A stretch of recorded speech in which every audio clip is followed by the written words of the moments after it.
Digamos que te hace falta un riñón, y para poder conseguirlo de manera legal hay que hacer una fila de más de 100,000 personas. O sea que básicamente puedes morir esperando ese riñón. Por eso, algunas personas deciden no esperar. Pagan una cantidad bastante grande de dinero y en algún lugar del mundo, alguien con entrenamiento quirúrgico recibe ese dinero, prepara una sala que no está registrada y opera. Esta es una industria documentada por la OMS, por Interpol y por periodistas que han pasado años rastreando. Así que hoy veamos la ciencia detrás del trasplante clandestino. Primero hay que destruir una idea. Cuando la gente escucha mercado negro de órganos, piensan en secuestros, en turistas que despiertan en Tailandia con una cicatriz en el costado. Esa historia ha circulado tanto que parece real, pero en su mayoría no lo es. Se supone que ningún caso documentado de ese escenario existe. Lo que sí existe es completamente distinto y se podría decir que un poquito más perturbador. El mercado negro de órganos funciona con personas desesperadas que firman, donantes que necesitan dinero y aceptan vender un riñón, receptores que necesitan un órgano y aceptan pagar por uno, y en medio una red de intermediarios, médicos y logística que conecta unos con otros. La Organización Mundial de la Salud estima que entre el 5 y el 10% de todos los trasplantes que ocurren en el mundo son ilegales, y el centro de todo eso es un cirujano que en algún punto cruzó una línea.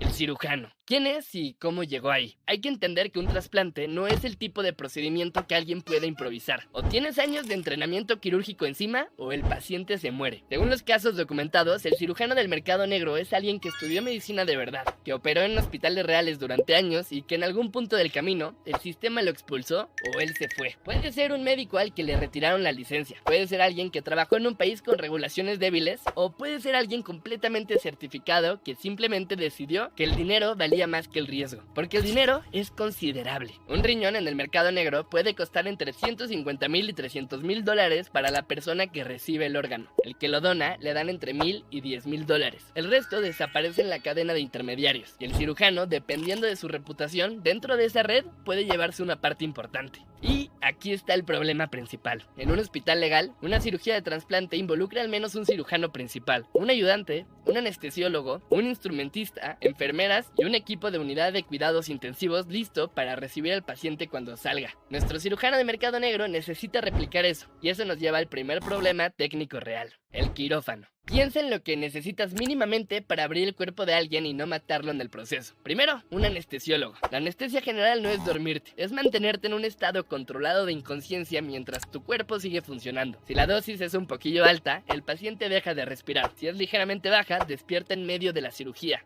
Algunos cirujanos del mercado negro reclutan anestesiólogos corruptos. Otros cirujanos trabajan con sedación más superficial y anestesia local, lo que limita el tipo de procedimiento que pueden hacer. Y algunos simplemente operan con lo que tienen y esperan a que salga bien. Luego tenemos la esterilidad. Una infección en un hospital se trata. En un quirófano sin acceso a antibióticos, a cultivos, a aislamiento, puede matar al paciente en semanas después de una cirugía que técnicamente salió bien. Y el tercer problema es el más loco. Si algo sale mal en la mesa, no hay una red de seguridad. Porque en un hospital hay protocolos y un equipo que resuelve. En un quirófano clandestino hay dos opciones: o improvisas o pierdes al paciente. Eso asumiendo que ya tienes el órgano listo. Porque conseguirlo, conservarlo y moverlo es un problema completamente diferente. Preservar y transportar un órgano. Cuando sacas un órgano fuera del cuerpo, podemos decir que ese órgano está muriendo. Y dependiendo del órgano, ese tiempo varía mucho. Digamos, el corazón dura entre 4 y 6 horas. Después de eso, el tejido está demasiado dañado para funcionar. El hígado dura entre 12 y 24 horas. Y el riñón, que es el órgano más común en el mercado negro, aguanta entre 24 y 36 horas con preservación adecuada. Pero preservación adecuada no significa meterlo en hielo. Esto es algo que el cine se inventó y que fisiológicamente no funciona así. Congelar un órgano destruye las células. Un riñón congelado es un riñón que no sirve. Lo que se usa se llama solución de preservación fría. El estándar global es algo llamado solución de Wisconsin, un líquido con una composición química muy específica que imita el ambiente intracelular, reduce el metabolismo del tejido al mínimo y evita que las células colapsen mientras están sin flujo sanguíneo. Eso se consigue y está disponible comercialmente. El órgano va en esa solución a 2 o 4 grados centígrados, frío pero no congelado, y desde ese momento cada hora cuenta. Los sistemas legales de trasplante tienen protocolos de transporte aéreo, coordinación entre hospitales y equipos de recuperación que viajan al lugar donde está el donante para extraer el órgano y llevarlo directamente al receptor, todo cronometrado, incluso en un país como México. El mercado negro tiene que replicar esa logística sin ninguna de esa infraestructura. En casos documentados, los órganos han viajado en contenedores de preservación dentro de maletas de mano, en vuelos comerciales, con personas que los transportan sin que el resto de los pasajeros sepan a quién llevan al lado. Si el vuelo se retrasa, si hay una escala de más, si algo falla en la cadena, el órgano se pierde, y con él, todo lo que costó conseguirlo. Pero incluso si llega a tiempo, incluso si la cirugía sale bien, el problema más difícil viene en camino: